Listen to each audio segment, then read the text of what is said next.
Senator Dianne Feinstein from the wonderful state of California, my own home state, has decided it's time to take on the gun owners of America. California, aside from its overbearing regulations and egotistical wannabes, is a pretty nice place to live. Never mind that she's using a crisis, the emotions of a grieving nation, and the false premise that gun control will actually do something to deter or prevent crime in any way.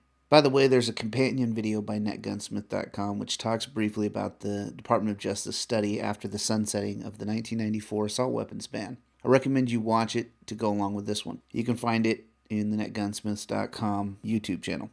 This video will talk more about the reasons why this gun ban is meaningless, why the legislation, when written like this, showcases politicians' ineptitude to effect meaningful change. So let's get started.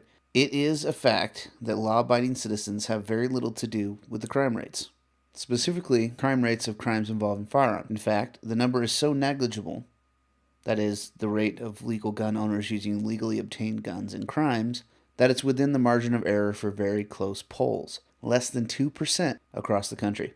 That number is actually less than 0.5% if you take out the defensive use of firearms in a crime being committed. In cities where crime is rampant, like Chicago and the District of Columbia, the incidence of firearms legally obtained used in crimes does not even register in the recordable data.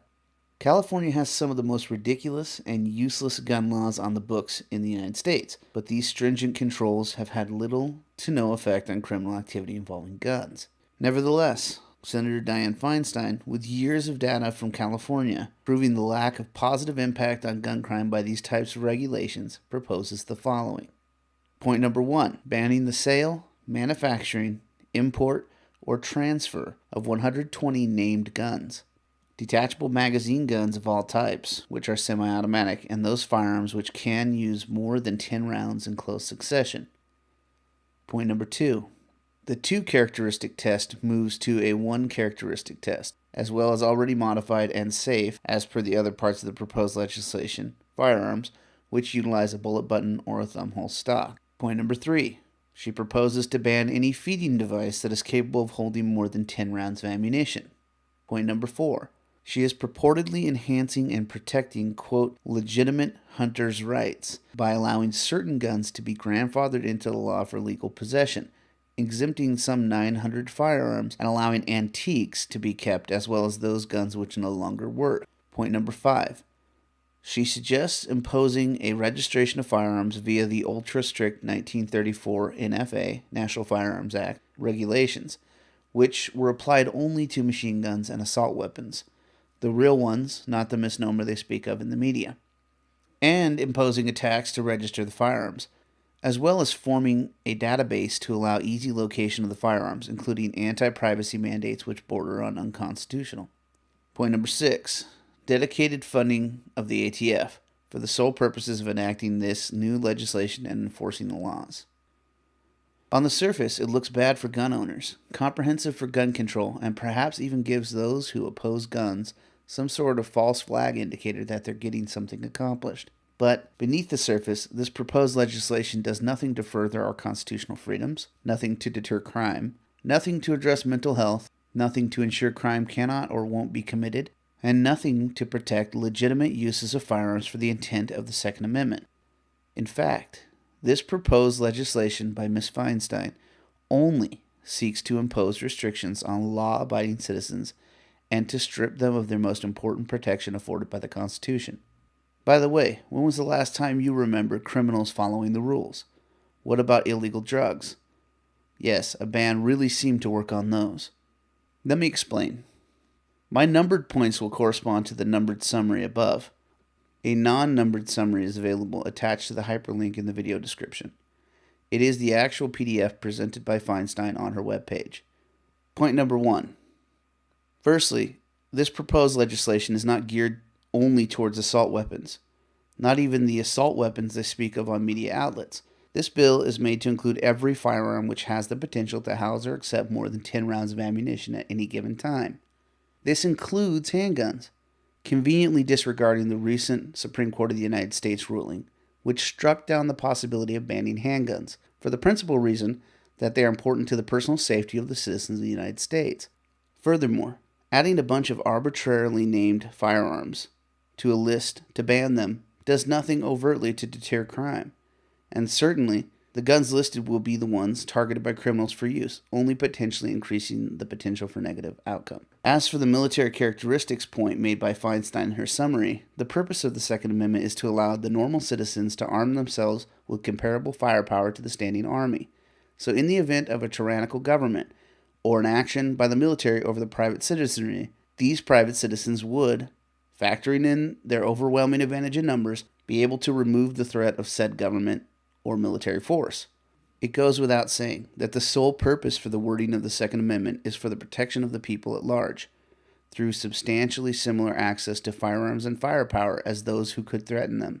There is a tacit implication in the Constitution that the active threat need not be present to guarantee the right for the private citizen to access such arms to prevent such a possible threat. I'll say that again. There is a tacit implication in the Constitution that the active threat need not be present to guarantee the right for the private citizen to access such arms to prevent such a possible threat. Point number 2.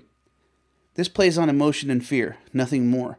The features identified as quote-unquote military features are not practical, nor are they efficient while using a rifle of this type, only for ancillary uses or close-quarter fighting. I can assure you that the vast majority of those who would shoot into a crowd of terrified children at a school would have no need or use for a bayonet or a bayonet lug, a flash hider, a grenade launcher, or any other feature as listed. Here's why.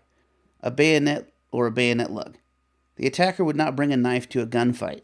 If they're trying to use a rifle to kill large amounts of people, they would prefer to be as far away as possible to mitigate the chances of a victim stopping them. A bayonet must be used in close quarters, and this is a last-ditch item. As for stopping a crazed gunman with a bayonet, it poses no additional risk to a law enforcement officer and little additional risk to those victims that would turn the tables on the attacker, which does not already exist. If a gunman runs out of ammo, a bayonet is relatively easily defended against, with normal classroom or outside objects including chairs, tables, books, tree branches, sports equipment, etc., etc. The bayonet looks scary, and therefore, theoretically, it's dangerous in a mass shooting scenario. A flash hider. Hiding the flash is a misnomer. In fact, it does nothing more than redirect the flash. Visible, mostly only in low light settings, not daytime scenarios. A flash hider is useless at night to avoid detection. Even if someone were to use a sound suppressor, a vastly superior addition for anti-detection, it would be clear to anyone where the sound of the bullets is coming from. A flash hider sounds scary, and therefore, theoretically, it's dangerous in a mass shooting scenario. The point is, even with the most heavily regulated gun accessory on the planet, the sound suppressor, people would still know where the gunfire is coming from. And sound suppressors are already regulated. A grenade launcher. A grenade launcher is essentially extra dead weight to a shooter, without the grenades to put in it. When was the last time you saw a grenade for sale? Yes, never. It's so incredibly difficult for the average citizen to get their hands on a grenade that it's nearly an impossibility. In fact, controls of such items are so strict, it would be nearly impossible for a 4-star general to walk off of a base with one, let alone enough to do sizable damage by some peon private first-class infantry guy who wouldn't be able to get away with one anyway. That's how much of a non-issue a grenade launcher is. Assuming you could get a grenade, you wouldn't have the training necessary to make any use of it. You'd need several to guarantee any chance of success in using a grenade launcher as an untrained user. Point number 3. A 10-round device could potentially still kill 10 people, if and only if one were to be so misinformed as to believe every bullet equals a death. The fact is, criminals who perpetrate shooting crimes tend to have an accuracy of well below 20% and often below 10%. Even in scenarios where they have trapped sets of victims, this is the case. In fact, some of the most successful quote-unquote shooters barely gain accuracy totals of above 40% in crimes, and even then, it's an extreme rarity. Who's to say that multiple 10-round magazines wouldn't be implemented? Who's to say that somehow there would be a window of opportunity for someone to render the shooter harmless? Who's to say that the magazine couldn't be made by a criminal? As a gunsmith, I could easily manufacture a crude magazine using just a pair of metal cutters and some pliers if I needed to. This magazine could easily and reliably feed 100 rounds of ammunition to my firearm of choice. Who's to say that such a project could not be implemented by a well-funded gang or a driven criminal?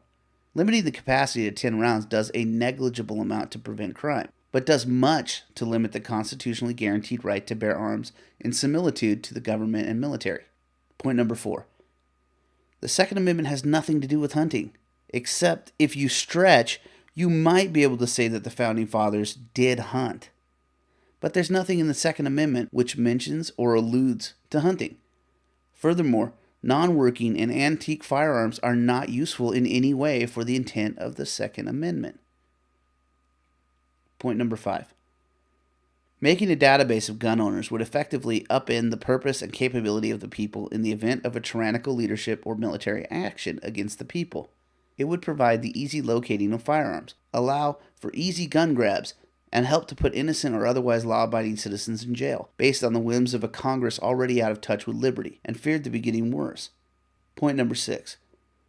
The ATF cannot enforce the current laws well enough to make them efficient. Secondly, the amount of money it would take to ensure enforcement of new legislation, what with the massive recent purchases of firearms in the wake of the president's speech after the Sandy Hook incident, would be staggering.